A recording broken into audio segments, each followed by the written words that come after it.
गाड़ी की आवाज कितनी डरावनी है ना कोमल।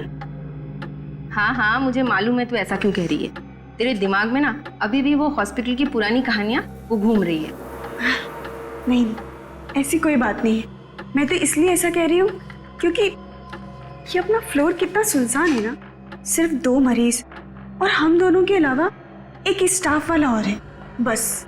पता है, कभी कभी अकेले में तो मुझे भी डर लगता है।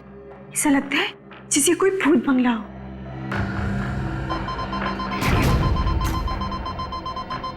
कोमल, एक इमरजेंसी है फर्स्ट फ्लोर पे। मैं अभी आती हूँ। हाँ।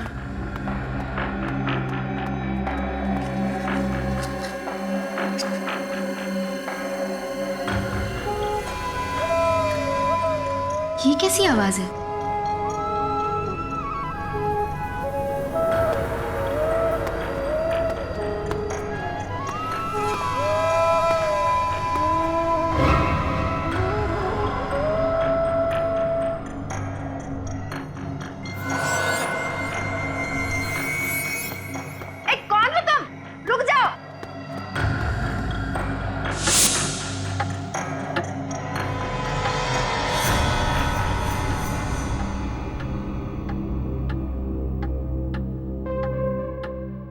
ये काम अधूरा छोड़कर कोमल कहाँ चली गई? कौन हो तुम? अरे रुको, अरे कहाँ जा रहे हो? अरे कुछ जवाब क्यों नहीं देते? रुक जाओ। अरे अरे सुनिए तो सही, सुनिए, रुकिए। अरे सुनो। जी मैम। तुमने कोमल को देखा कहीं? नहीं मैम, मैं इस फ्लोर पे नहीं हूँ और अभी अभी आया हूँ ये सामान रखने के लिए। ये आवाज किसकी आ रही है? पता नहीं मैम।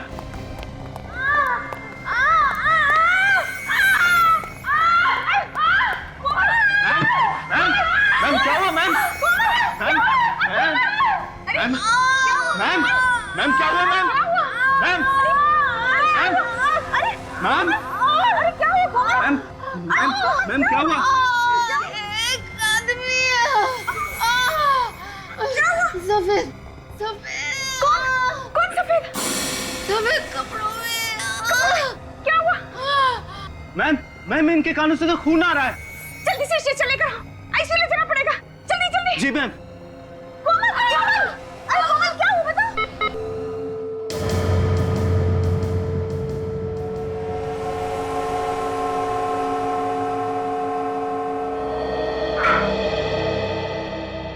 सारी कोशिशें बेकार गई। She is dead.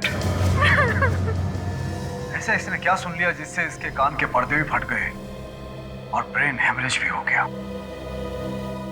इसके दिमाग में कोई बीमारी थी, इसने कभी ऐसा कुछ नहीं बताया था। सर, उस कॉरिडोर में ही कुछ हुआ था, वरना ये तो ठीक ठाक थी। जब तुम्हें ऐसी हालत में मिली थी, इसने तुमसे कुछ कहा था? नहीं सर, मुझसे तो कुछ भी नहीं कहा था, लेकिन हाँ, एक आदमी से डरी हुई थी और कह रही थी कि उसे कोई आदमी दिखा था जो सफेद कपड़ों में लिपटा हुआ था। सफेद कपड़ों में? कौन हो सकता है कॉरिडोर में? इस हॉस्पिटल में ही कुछ गड़बड़ है। हॉस्पिटल खुले हुए अभी कुछ दिन हुए हैं और ये सब नाटक शुरू हो गया। क्या हो रहा है? अपनी जबान पे काबू रखो और कोई भी इस तरह की अफवाह मत फैलाओ। सर, सबको मालूम है यहाँ पे पहले दिमाग का हॉस्पिटल था। इस तरह की घटनाओं की वजह से ही ये हॉस्पिटल बंद हुआ था। सुना तो मैंने भी था, उस वक्त भी ऐसे कुछ लोगों की मौत हुई थी। तुम लोगों को शर्म नहीं आती इस तरह की बातें करते हुए? जिस थाली में खाते हो उसी में छेद करते हो। सर, हमें डीन से ये सब कुछ बातें कर लेनी चाहिए। हाँ, लेकिन इसे ब्रेन हेमरेज हुआ कैसे?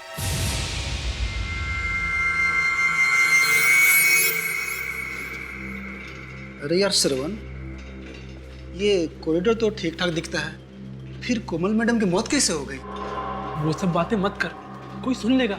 हमें क्या लेना देना उस बात से? लेना देना है, आखिर उसकी मौत अचानक कैसे हो गई बिना किसी वजह के? रात को 4 बजे ये सब बातें डिस्कस कर रहा है तू? आसपास कोई हो सकता है। कहाँ पे? मैं बोल भी नहीं सकता हूँ, वो सुन लेंगे तो नाराज हो जाएंगे। तुम्हें ना यार पक्का डरपोक है।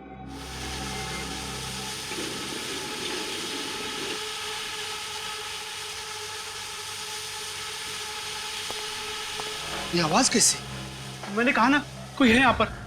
तू चुपचाप जल्दी चल यहाँ से। देखा क्या? वो जो गया अभी। कौन? मैंने तो नहीं देखा। अच्छा तू रुक यहीं, मैं अभी आता हूँ। अभी अभी तो इतना डर रहा था, अब अचानक कहाँ जा रहा है तू? मैं अभी आके बताता हूँ।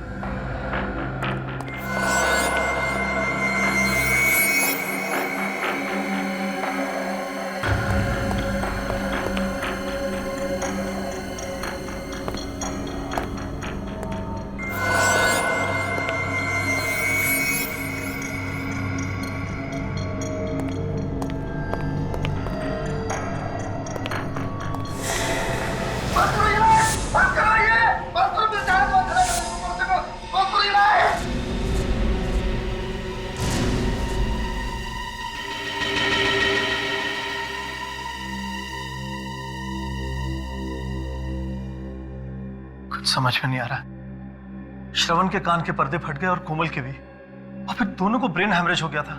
जो साइकियाट्रिस्ट इसे चेक करके गया है वो कह रहे थे कि इसके दिमाग में डर बैठ गया है। जब तक इसका डर दूर नहीं होगा ये कुछ नहीं बता पाएगा। लेकिन मेरी समझ में नहीं आ रहा कि मैं लोगों को कैसे समझाऊं, क्या बताऊं उन्हें। चारों तरफ हॉस्पिटल की बदनामी हो रही है, लोग तरह तरह की बातें करने लगे हैं। सर, लोग ऐसी तरह तरह की बातें नहीं कर रहे। इस हॉस्पिटल में जरूर कुछ गड़बड़ है, मगर आप लोग बातें छुपाने की कोशिश कर रहे हैं। मुझे नहीं रहना यहाँ पे, मैं आज ही यहाँ से चला जाऊंगा, किसी दूसरे हॉस्पिटल में अपना इलाज करा लूंगा। प्लीज प्लीज, आप लोग इस तरह की उल्टी सीधी बातें करके मामले को तूल मत देना। देखिए, मैंने सीआईडी को इन्फॉर्म किया है, अब सच्चाई क्या है ये वो लोग ही ढूंढ निकालेंगे। हाँ, असलियत ढूंढ निकालेंगे आप। दूध का दूध और पानी का पानी कर देंगे। Thank you sir, thank you, आप लोग आ गए। सर, मैं डॉक्टर ऋषभ, इस हॉस्पिटल का डीन, और यह है डॉक्टर केतन और यह है डॉक्टर दुष्यंत। सर, अब आप लोग ही बचा सकते हैं हमारे हॉस्पिटल को बंद होने से। बताइए क्या हुआ है? हमारे हॉस्पिटल की एक नर्स कोमल और एक वार्ड बॉय श्रवण, इन दोनों की मौत हो गई है। और ये दूसरा वार्ड बॉय चंदन, इसके कान के पर्दे फट गए हैं। श्रवण और कोमल, इनकी मौत कैसे हुई? कानों के पर्दे फटने से और ब्रेन हेमरेज से। सर, हमारी नर्स सारिका, इसका कहना है कि कोमल कॉरिडोर में भागती हुई आई और गिर गई। उसके दोनों कानों से खून बह रहा था और वो जोर जोर से चिल्ला रही थी। सारिका नाम है ना तुम्हारा? सारिका, कोमल ने मरते वक्त तुमसे कुछ कहा? सर, कोमल किसी सफेद कपड़े में लिपटे हुए एक आदमी के बारे में बता रही थी। क्या क्या बताया उसने? सर, पूरी बात बताने से पहले ही वो बेहोश हो गई।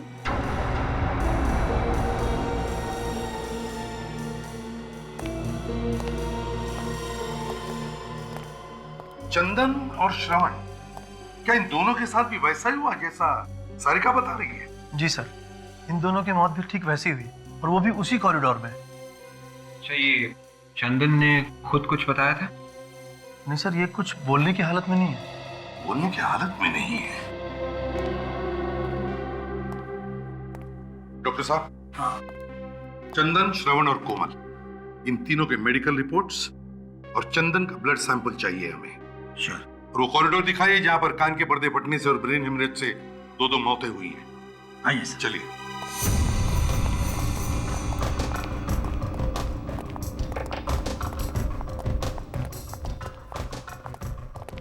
सर, यही वो कॉरिडोर है जहां दोनों घटनाएं हुई हैं। सारिका, तुम उस वक्त कहां पर थी? सर, मैं और कोमल सामने कैबिन में बैठे हुए थे सर। फिर कुछ देर के लिए मैं नीचे चली गई रिसेप्शन पर। जब वापस आकर देखा तो कोमल कैबिन में नहीं थी सर।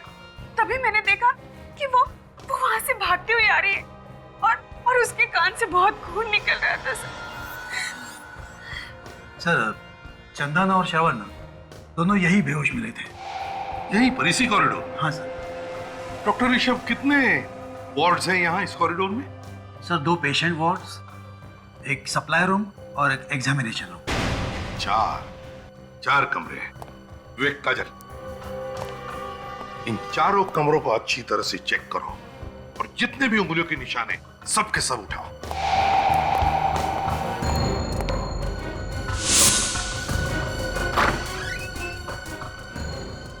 मुझसे एक बात बताओ,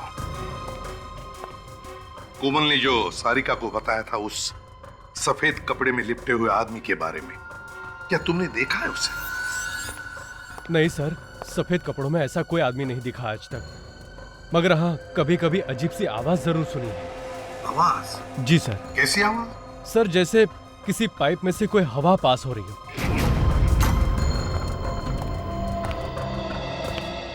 डॉक्टर ऋषभ।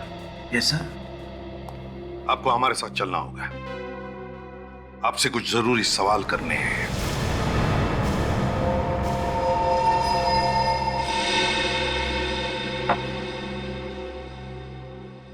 देखिए मिस्टर ऋषभ, घबराइए मत। अखबार में छपने से आपका हॉस्पिटल बंद नहीं होगा। बंद तो नहीं होगा सर, लेकिन बदनामी तो होगी ना। हाँ, बदनामी तो जरूर होगी, क्योंकि वहां काम ही कुछ ऐसा हुआ है। सबसे पहले तो आप अपने स्टाफ को समझाइए। सबके सब चिल्ला रहे हैं कि वो जगह डरावनी है। सर मैंने बहुत समझाया उन लोगों को कि वो जगह डरावनी नहीं है, लेकिन 1970 में जब वहाँ दिमाग का हॉस्पिटल बना था, तभी से किसी ने अफवाह फैला के रखी है वहाँ। अफवाह? कैसी अफवाह? यही कि उस जगह में कुछ गड़बड़ है और इसीलिए वो दिमाग का हॉस्पिटल बंद कर दिया गया था। लेकिन उसके कुछ दिनों बाद हमारे चैरिटेबल ट्रस्ट ने फिर से परमिशन लेके ये हॉस्पिटल बनाया था। अब तक तो सब कुछ ठीक ठाक था, लेकिन अचानक ये मौत होने लगी। देखिए ऋषभ जी, ये मौत अचानक नहीं हो रही है। कोई है जो जानबूझ के ये खून कर रहा है। कौन हो सकता है वो सर? ये आप बताइए, आपको किसी पे शक है? सोच के बताइए। कोई ऐसा आदमी जिसे आपके हॉस्पिटल बंद होने से फायदा होता हो? हाँ सर, कुछ लोग तो है जिन्हें हॉस्पिटल बंद होने से फायदा होगा। कौन लोग हैं वो? कुछ बिल्डर्स हैं सर, जिन्हें हमारे हॉस्पिटल के बारे में सब कुछ पता है। क्या क्या पता है? यही कि हमारा ट्रस्ट बिल्डिंग तोड़ के नया हॉस्पिटल नहीं बना सकता। मगर हमारे ट्रस्ट ने उसी बिल्डिंग को रंग और प्लास्टर करके ये नया हॉस्पिटल शुरू कर दिया है। उन बिल्डर्स को लगा होगा कि ये ट्रस्ट गरीब है, इसलिए अफवाह सुन के जगह छोड़ के भाग जाएंगे। ठीक है, आप जाइए। और हाँ, उस फ्लोर पे जितने भी मरीज हैं उन सबको वहां से हटा दीजिए। जरूर सर। क्या? चल। इस हॉस्पिटल का इतिहास टटोलना होगा और बिल्डर्स के बारे में भी पता करो। कौन लोग हैं जो हॉस्पिटल बंद कराना चाहते हैं?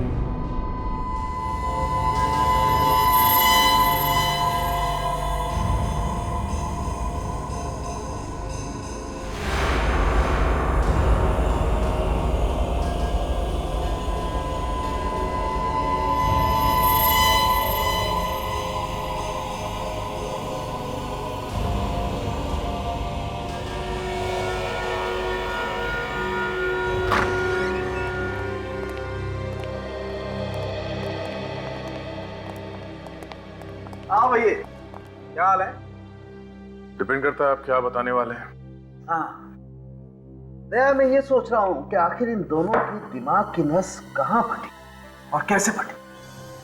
क्योंकि देखो, ये दोनों के दोनों जवान हट्टे कट्टे, तो फिर इन्हें ब्रेन हेमरेज हुआ कैसे? यार दरअसल ब्रेन हेमरेज तो 40-50 साल की उम्र के बाद हुआ करता है। तो फिर एक बात पक्की है बॉस, इन दोनों के ये कान के पर्दे फट गए। सर हो सकता है इन लोगों ने कोई ऊंची आवाज सुन ली हो, जैसे कान के पास कोई बॉम्ब फट गया हो। एग्जैक्टली ऐसा ही हुआ है। वैसे भी इन दोनों की पोस्टमार्टम रिपोर्ट हमें ये बताती है कि इन दोनों को ना तो कोई कान की बीमारी थी और ना ही कोई ब्रेन हेमरेज होने के लक्षण थे। मगर सर, ऊंची आवाज से कान के पर्दे कैसे फट सकते हैं?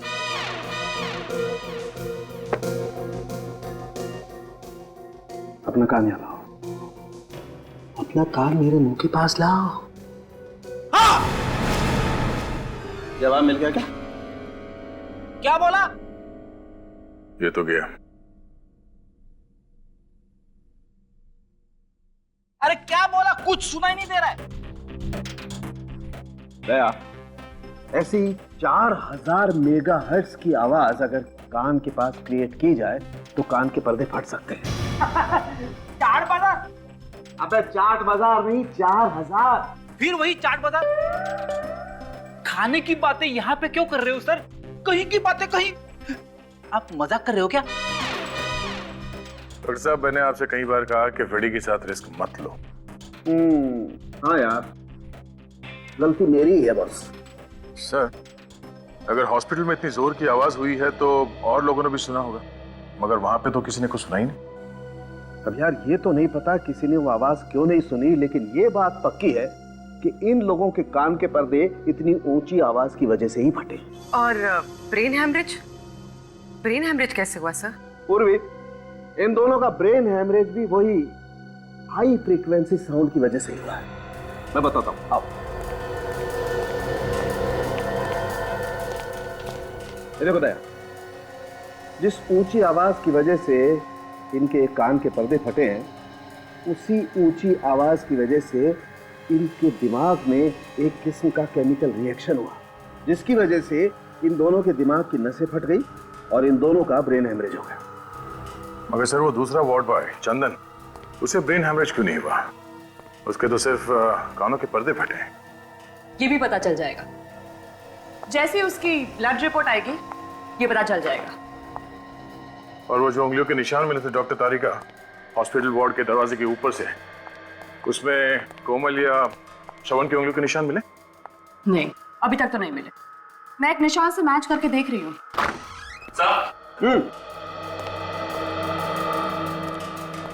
सर, चंदन के खून की रिपोर्ट। Okay, thank you.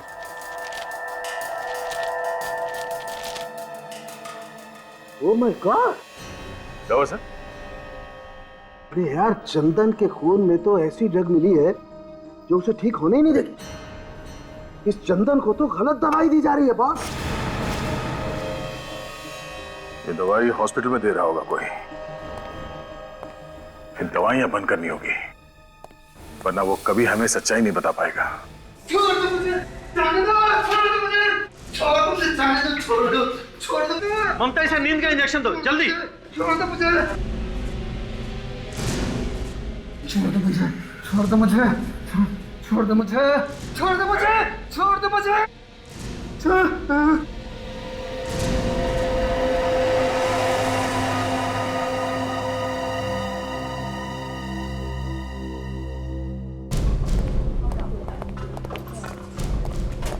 इसे हर तरह की दवाइयां कर दी, लेकिन इसकी हालत में कोई भी सुधार नहीं आ रहा। ममता, तुम ऐसा करो, जो प्रेस्क्राइब्ड इंजेक्शन है ना, वो इसे दे दो। जी डॉक्टर। 1 मिनट, बंद करिए, रोको। इसे अब और उल्टी सीधे दवाएं नहीं दी जाएंगी, समझे? आप कौन सी उल्टी सीधी दवाइयों के बारे में बात कर रहे हैं? वही जो आप लोग इसे दे रहे हैं, इससे ये कभी ठीक नहीं होगा। ये क्या कह रहे हैं आप? देखिए, हमें इसके खून में साइको रिएक्टिव ड्रग्स मिले हैं, जिससे इसका दिमाग हमेशा के लिए बंद हो जाएगा। लेकिन ये कैसे हो सकता है? हम तो इसे वही दवाइयां दे रहे हैं जो प्रेस्क्राइब्ड है। ये देखिए, इस पे लेबल भी लगा हुआ है। देखिए डॉक्टर साहब, आप हमारी बात को समझ नहीं रहे। लेबल कुछ भी लगा हो, लेकिन अंदर दवाई नकली है। इसकी दवाई बदली गई है। लेकिन ये ऐसा कौन कर सकता है? आपने बदली होगी। लेकिन मैं ऐसा क्यों करूंगा सर? इस मरीज का इलाज तो आप ही करते हैं ना, तो आप ही ने किया होगा, और कौन करेगा? सर, लेकिन मैंने इसे दवा नहीं दी है। तो फिर कौन देता है दवाई से? वो सर, सारिका ही इसको दवाई देती थी और इंजेक्शन भी वही तैयार करती थी, लेकिन आज उसकी ड्यूटी दूसरे वार्ड में है। ये सारिका वही है ना जो उस रात कोमल के साथ में थी? जी। जरा बुलाइए उसे। जी।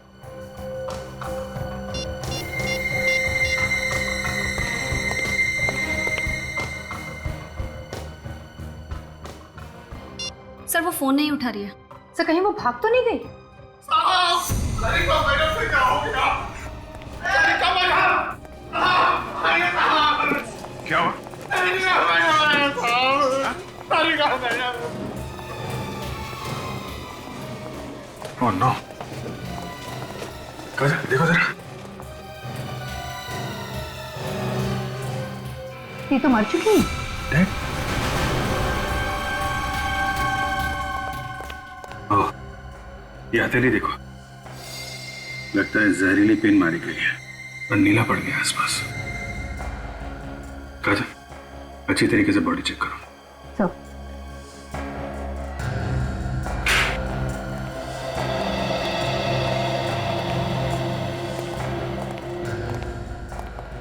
कैसे हुए ये सब? हैं? साहब मैं डिटर्जेंट का बॉटल लेने गया था साहब, तो उसी टाइम देखा कि सारिका मैडम मरी पड़ी है। तुमने यहाँ पे और किसी को देखा? नहीं साहब, सर मैंने 15 मिनट पहले सारिका मैडम को कॉरिडोर पे देखा, वो बिल्कुल ठीक थी सर। फिर पता नहीं सर उनको क्या हो गया। अच्छा, जब तुमने इसे देखा था तो ये अकेली थी या इसके साथ में कोई और भी था? नहीं सर, वो अकेली थी। वो तो सर अपना हाजिरी बना के स्पेशल वार्ड में किसी मरीज का ब्लड प्रेशर चेक करने गई थी।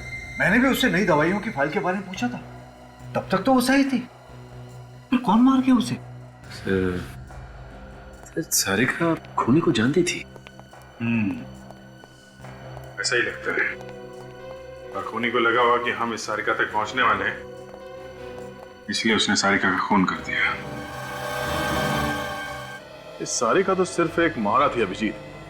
असली खूनी तो अभी भी शराफत का मुखौटा लगाकर घूम रहा है हॉस्पिटल में। इसके शराफत का मुखौटा उतारने के लिए कोई चाल चलनी पड़ेगी दया, क्योंकि खूनी को पता चल चुका है हम उस तक पहुंचने वाले हैं, इसीलिए उसने सारिका को मार दिया। सारिका के हस्बैंड से पूछताछ करेंगे, उसे कुछ ना कुछ तो मालूम होगा वो किसके लिए काम करती थी।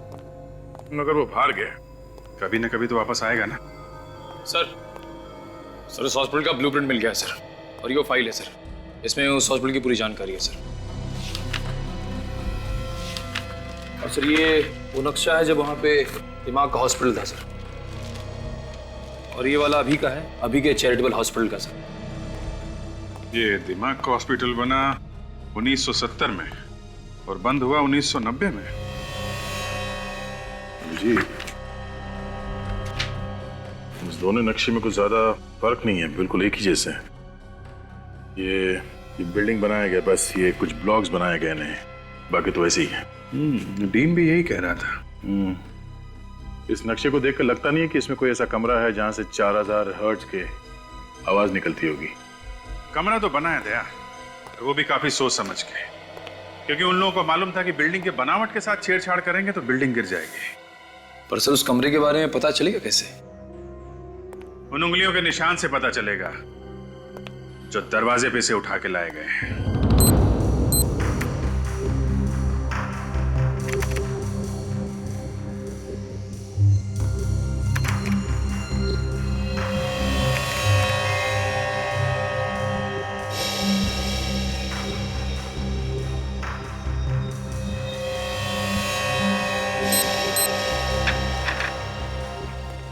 अभिजीत, हॉस्पिटल के उस कॉरिडोर में जितने भी दरवाजे हैं उन सब पर उंगलियों के निशान तो काफी है, लेकिन मरने वालों में से किसी की भी उंगलियों के निशान वहां पर नहीं है। कमाल की बात है, एक भी निशान नहीं है। नहीं, एक और कमाल की बात है, उस कॉरिडोर में एक कमरा ऐसा भी है जिसके दरवाजे पर सिर्फ 2 लोगों की उंगलियों के निशान है। और वो 2 निशान है किसके? विवेक और काजल के। विवेक और काजल की उंगलियों के निशान उस दरवाजे पे मिले? शायद हुआ ऐसा होगा कि खूनी ने जाते वक्त दरवाजे पर जितने भी उंगलियों के निशान थे सब साफ कर दिए, लेकिन जब काजल और विवेक कमरे में चेक करने के लिए पहुंचे तो उनकी उंगलियों के निशान उस दरवाजे पर रह गए। मतलब खूनी हॉस्पिटल का ही कोई आदमी है, और उन दोनों मरने वालों को जो कुछ भी हुआ है उस कमरे में ही हुआ है। शायद खूनी वहां छुप के बैठा होगा, मगर उस कमरे को विवेक और काजल ने बहुत अच्छी तरह से चेक किया और वहां पे ऐसी कोई चीज नहीं मिली जिसकी आवाज से कानों के पर्दे फट जाएं। फिर भी दया, फिर से चेक करना पड़ेगा वो कमरा। सर 2 बिल्डर्स के बारे में पता चला है सर, जो दुआ कर रहे कि हॉस्पिटल बंद हो जाए और वो लोग उसे खरीद सके। अच्छा, कौन लोग है ये? एक है जयंत और दूसरा दामोदर। सर ये जयंत वहाँ पे एक हाउसिंग सोसाइटी बनाना चाहता है और दामोदर वहाँ पे एक बड़ा सा मॉल बनाना चाहता है। तो फिर इन दोनों में से कोई है जो हॉस्पिटल को बदनाम करके फायदा उठाना चाहता है। एक अजीब बात और है सर। अरे तो पेट में क्यों छुपा रखा है, बता ना क्या अजीब बात है? ये दामोदर पिछले 1 महीने से कर्नाटक में है, लेकिन जयंत उसी हॉस्पिटल में भर्ती है जहाँ पे ये सब हो रहा है। अच्छा, जयंत उसी हॉस्पिटल में है।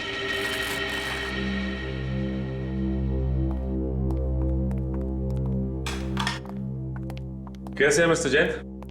कैसी है तबीयत आपकी? क्या बताऊं सर कैसा हूं। यहाँ खून हो रहा है, चारों तरफ डर है, मैं भी डरा हुआ हूं। हमें तो लगा कि आप बहुत खुश होंगे कि 2-4 लोग और मर जाए और ये हॉस्पिटल बंद हो जाए, और हॉस्पिटल के बंद होते ही यहाँ पे आप एक नई बिल्डिंग खड़ी करते। सर, जैन बहुत बड़ा आदमी है, उसके साथ छेड़छाड़ करने से हंगामा हो सकता है, और फिर अगर न्यूज़पेपर में आ गया तो हमारे हॉस्पिटल की बदनामी होगी सर। तो अब क्या हो रहा है, हैं? अब क्या हो रहा है डॉक्टर ऋषभ? कोई कसर बाकी है हॉस्पिटल की बदनामी होने की? जो कुछ भी हुआ है ना, इसी कमरे में हुआ है, इसी कमरे में। सर, यहाँ तो मरीजों की जांच होती है। तो फिर इसका मतलब है बहुत सारे मरीज आते होंगे इस कमरे में? हाँ। तो फिर उनकी उंगलियों के निशान कैसे नहीं इस कमरे के दरवाजे पर? क्या बिना हाथ लगाए अंदर घुस आते? ये आप क्या कह रहे हैं? मैं भला ऐसा क्यों करूंगा? मैं कुछ समझा नहीं। इतने नासमझ तो आप लगते नहीं हैं। आप इस हॉस्पिटल की जमीन को खरीदना चाहते हैं ना, इसलिए हॉस्पिटल को बदनाम करने के लिए आपने लोगों का खून कर दिया। यहाँ का स्टाफ और यहाँ के मरीज हॉस्पिटल छोड़कर भाग रहे हैं, लेकिन आप है कि यहीं पे चिपके हुए। क्यों? मैंने खून नहीं किया। तो फिर हॉस्पिटल में मरीज बन के आने का आपका मकसद क्या है? मरीज हूँ तो मरीज बनकर ही आऊंगा ना। रेडी? या जितनी भी मशीन है, एक एक मशीन को अच्छी तरह से चेक करो, एक एक मशीन को। कोई भी चीज छूटनी नहीं चाहिए। वो चीज यहीं पर छुपी है, जिसमें से वो भयानक आवाज आकर लोगों के कानों के पर्दे फटे, समझे? वैसे ये आपकी रिपोर्ट तो बताती है कि आपके दिल में दर्द उठा था और आप भागते हुए हॉस्पिटल चले आए थे, लेकिन हॉस्पिटल के डॉक्टर्स का कहना है कि आपके सीने में दर्द वर्द कुछ नहीं हुआ था, सब नाटक था। जब तक दर्द चला गया था। ओह, आपका दर्द चला गया, लेकिन आप यहाँ पे चिपक कर बैठ गए। क्यों? बोलती बंद हो गई ना? इस हॉस्पिटल में जो भी खून हो रहे हैं आपकी देखरेख में हो रहे हैं, और यहाँ तक कि कोमल और सारिका का खून भी आप ही ने करवाया है। ऐसी कौन सी चीज है वो? ये जो आपकी सारी मशीन है ना, सब खोल कर देखेंगे, पता चल जाएगा कहां से आवाज आती है। वो खोल के देखेंगे? जी हाँ। ये मशीनें खराब हो जाएगी सर, बहुत कीमती मशीनें हैं ये। आपकी मशीनें कीमती है या इंसान की जान कीमती है? कैसे डील है आप? कैसे डॉक्टर है आप? आपको ऐसे नहीं लगता कि पता लगाना चाहिए क्यों जाने जा रही है लोगों की? रेडी? ये सारी मशीन खोलने का हमारे पास सामान है ना? है ना सर, गाड़ी में लेकर आओ, और मजदूर भी लेकर आओ। कुछ तोड़ के देखना है। तोड़ना है? सर आप मानो या ना मानो, ये खून मैंने नहीं किए। तो फिर मरने से पहले सारिका इस वार्ड में क्यों आई? मुझे नहीं मालूम। हमेशा तो दूसरी नर्स आती थी, पता नहीं उस दिन वो क्यों आई थी। उस दिन कौन सी नर्स ड्यूटी पे थी यहाँ पे? ड्यूटी तो मेरी थी, पर सारिका यहाँ पे क्यों आई थी ये मुझे नहीं मालूम। ये तो हम पता लगा ही लेंगे, लेकिन जब तक ये केस सॉल्व नहीं हो जाता आपको इस हॉस्पिटल में कुछ और दिन आराम करना होगा। जी हाँ जी, बोलिए क्या चाहिए? हम लोग सीआईडी से। आप प्रतीक हैं, सारिका के हस्बैंड? जी। देखिए, एक अजीब बात पता चली है। जो आदमी हॉस्पिटल में मर्डर कर रहा है, आपकी वाइफ उसके साथ मिली हुई थी। शक था मुझे भी यही शक था। जरूर वो कोई गलत काम कर रही है। अगर आपको शक था तो आपने पूछा नहीं अपनी वाइफ से? पूछा था सर, लेकिन उसने कुछ नहीं बताया। चुप चुप के रोज फोन पे बातें किया करती थी किसी से। देखिए, मामला यहां तक पहुंच गया है तो आपकी इजाजत हो तो आपके घर की तलाशी लेनी पड़ेगी, क्योंकि खूनी अभी भी खुला घूम रहा है और हो सकता है सुराग आपके घर में ही। ठीक है, चेक करो। चलो। ये किससे फोन पे बातें करती थी आपकी वाइफ? क्या बातें करती थी? कुछ पता नहीं चला सर, और एक दिन अचानक देखा कि उसके पास बहुत सारा पैसा आ गया। मैं तो इतना सारा पैसा देखकर चौंक गया था।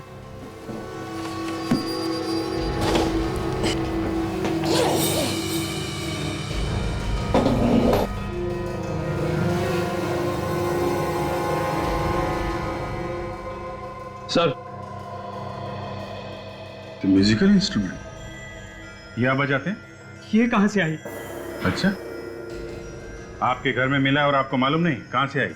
सर मुझे कुछ नहीं मालूम, मैं तो इसे पहली बार देख रहा हूँ। सर, कहीं वो इंस्ट्रूमेंट तो नहीं है जिसकी अजीब सी आवाज उस कॉरिडोर में सुनाई देती थी? हो सकता है ये बजता था और लोग वहां पहुंच जाते थे ये सुनने के लिए कि क्या बज रहा है। मगर हाँ, कभी कभी अजीब सी आवाज जरूर सुनी। आवाज? जी। कैसी आवाज? सर जैसे किसी पाइप में से कोई हवा पास हो रही हो। यही है, वैसी आवाज जैसे उस मरीज ने बताई थी। ये सारिका किसके लिए काम कर रही थी?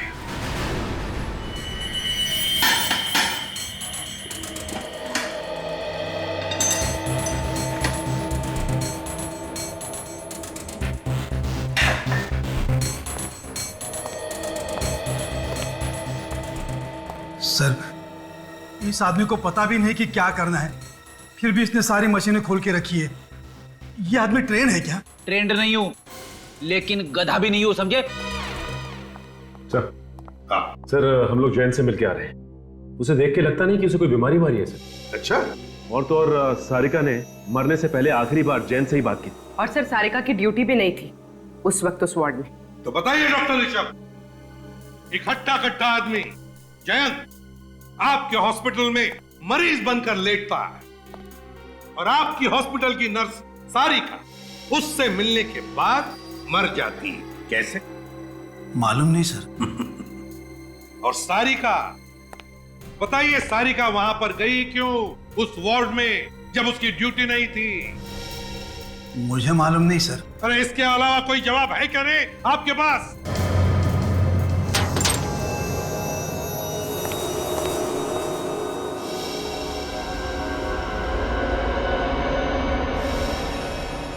सर,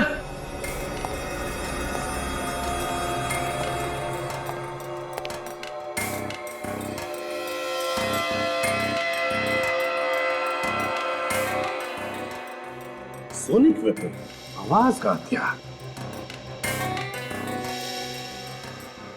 ये भी आवाज का हथियार, ये भी तीन आवाज का हथियार।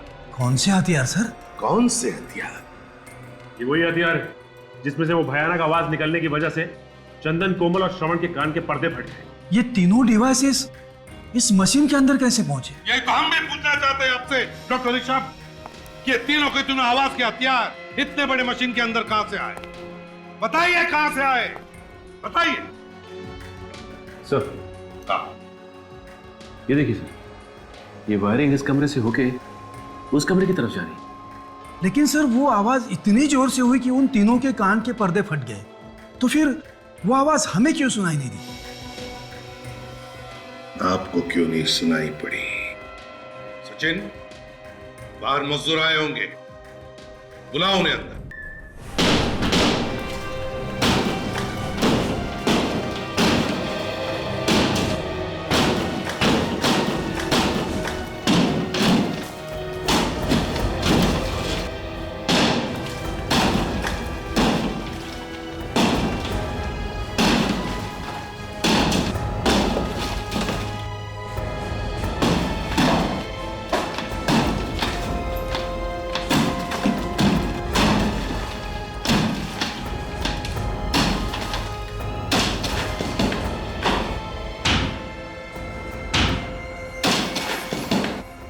देखा डॉक्टर ऋषभ, सारी दीवारों को साउंड प्रूफिंग किया है, ऐसे साउंड प्रूफिंग। और इसीलिए या जो भी आवाज हुई अंदर, वो बाहर किसी को पता नहीं चला। सचिन, अच्छी तरह से जाकर चेक करो, देखो, ढूंढो इसका स्विच कहां पर है।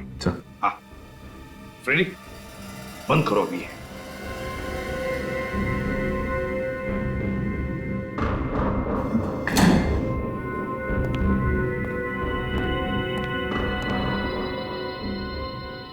पूर्वी, फ्रेडी, अपने अपने कान इन ईयरमफ से अच्छी तरह से ढक लो, हैं? जरा भी लापरवाही हुई तो जान जा सकती है, समझे?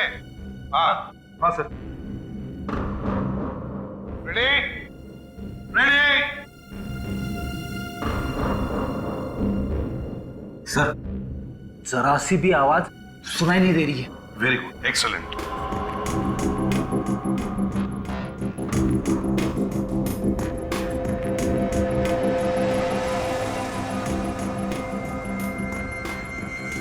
अब जैसे ही सचिन को वो स्विच मिलेगा, वो 5 सेकंड के काउंट के बाद वो स्विच ऑन करेगा और फिर इसमें से वो भयानक आवाज आनी शुरू हो जाएगी। ये रहा वो स्विच जिसे खूनी ऑन करता है और वहां से डिवाइस चालू होता है।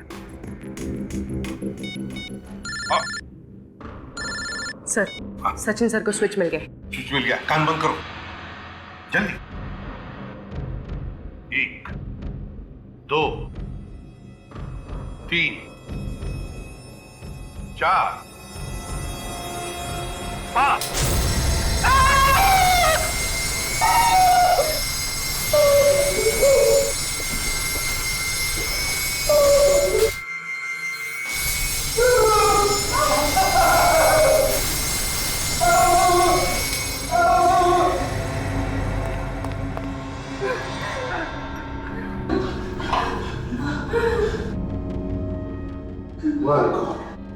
भयानक लाइट है,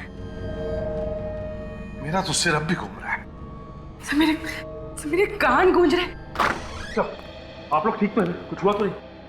नहीं सचिन, हम लोग ठीक हैं, लेकिन इतना भयानक अनुभव था, भयानक। इससे पता चलता है कि इतनी दर्दनाक मौत हुई होगी उन लोगों की। डॉक्टर ऋषभ, ये कोई एग्जामिनेशन रूम नहीं है, कोई एग्जामिनेशन रूम नहीं, टॉर्चर रूम है ये। मेरे तो हाथ पैर अभी भी कांप रहे हैं सर। आंखों के सामने सभी चीजें चलती फिरती नजर आ रही है। फ्रेडी, अच्छा हुआ तुमने कानों पर ईयरमफ्स लगा रखा था सेफ्टी के लिए, वरना तुम्हारा भी वही हाल होता जो कोमल और श्रवण का हुआ था। मगर सर खूनी है कौन? जैन पे शक है, लेकिन सबूत नहीं है उसके खिलाफ। मगर अभिजीत, जिस तरह से कमरा बना हुआ है, ये रिनोवेशन के वक्त ही प्लानिंग की गई होगी। उसी वक्त ये कमरा बनाया गया होगा। उसके बाद बनाते तो शायद हॉस्पिटल के स्टाफ को पता चल जाता। मगर एक बात पक्की है, खूनी जो कोई भी है उसे आवाज की फ्रीक्वेंसी और लाइट के बारे में सब कुछ मालूम है। अच्छी तरीके से जानता है वो आदमी कि इन चीजों के इस्तेमाल से कैसे किसी को मारा जा सकता है, कितनी आवाज से कान के पर्दे फट जाएंगे, कब ब्रेन हैमरेज होगा, सब कुछ जानता है। काम कोई मनोचिकित्सक या दिमाग के बारे में जानकारी रखने वाला ही कर सकता है। खूनी कोई साइकेट्रिस्ट है। लेकिन सर उस हॉस्पिटल में कोई साइकियाट्रिस्ट नहीं। कोई तो है पूर्वी, कोई तो है जो असलियत छुपा के वहां पे रह रहा है। उसे बाहर निकालने के लिए कोई खेल खेलना पड़ेगा, कोई दिमागी खेल। ऐसे कब तक इंतजार करेंगे? कम से कम मरीजों के बारे में तो सोचो। सर, हमें और भी मरीजों को देखना है, हम लोग चलें? नहीं, एसीपी साहब का ऑर्डर है, वो लोग बस आते ही होंगे।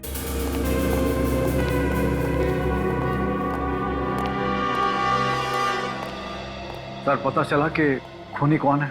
हाँ बिल्कुल पता चल गया, बस थोड़ी देर में बता देंगे। लेकिन फिलहाल हम आप लोगों की हिफाजत करने के लिए आए हैं। किस तरह की हिफाजत सर?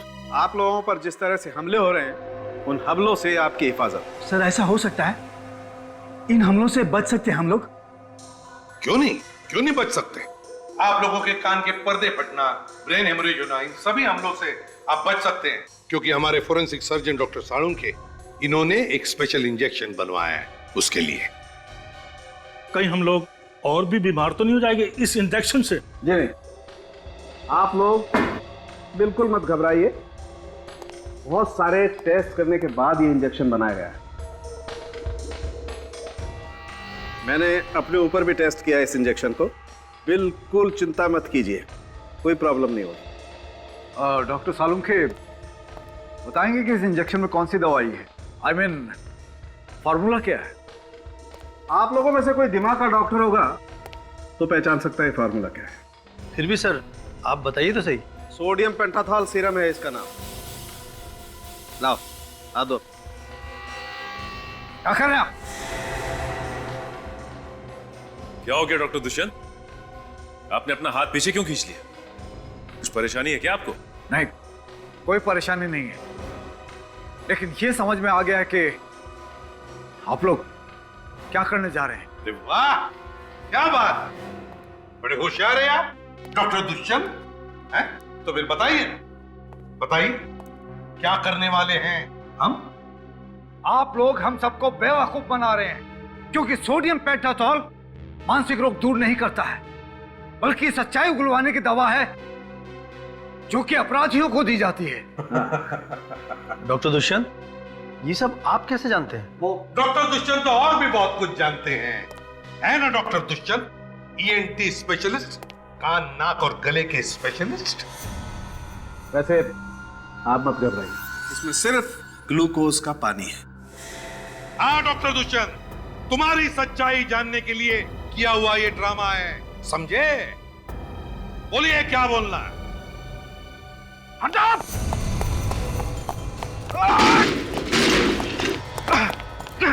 सॉरी डॉक्टर, अब भागने की कोई गुंजाइश नहीं है, चलिए।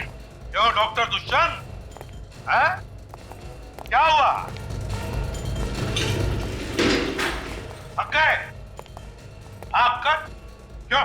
सर इसे ऐसी सजा देना जो जिंदगी में फिर कभी ऐसा गुनाह करने के बारे में सोचे भी तो रूह कांप जाए इसकी। तो बताओ क्यों किए ये खून तुमने? हॉस्पिटल बंद करवाने के लिए। एक डॉक्टर होते हुए भी हॉस्पिटल बंद करवाना चाहते थे आप? इतना घिनौना काम क्यों? क्योंकि किसी ने मुझे पैसों को लालच दिया था। वो जानता था कि मैं दिमाग का डॉक्टर हूं, बिना हथियार के मैं किसी का भी आसानी से खून कर सकता हूं। और इसमें सारिका भी मेरे साथ थी। तो फिर तुमने सारिका को मारा क्यों? क्योंकि उस तक आप पहुंचने वाले थे। मुझे डर था कि अगर उसने मुंह खोल दिया तो मैं मारा जाऊंगा, इसलिए मैंने उसे भी जान से मार दिया। पैसों की लालच वो किसने दिखाई तुम्हें? दामोदर ने। वो यहां पर एक मॉल बनाना चाहता था। और तुम भूल गए कि तुम एक डॉक्टर हो। जान बचाना तुम्हारा काम है, जान लेना नहीं। भूल गए तुम। पेशे से गद्दारी की तुमने, हिपोक्रेटिस की शपथ भूल गए तुम। 3-3 खून किए। अब जेल में सड़ते बैठना, फांसी का ऑर्डर आने तक।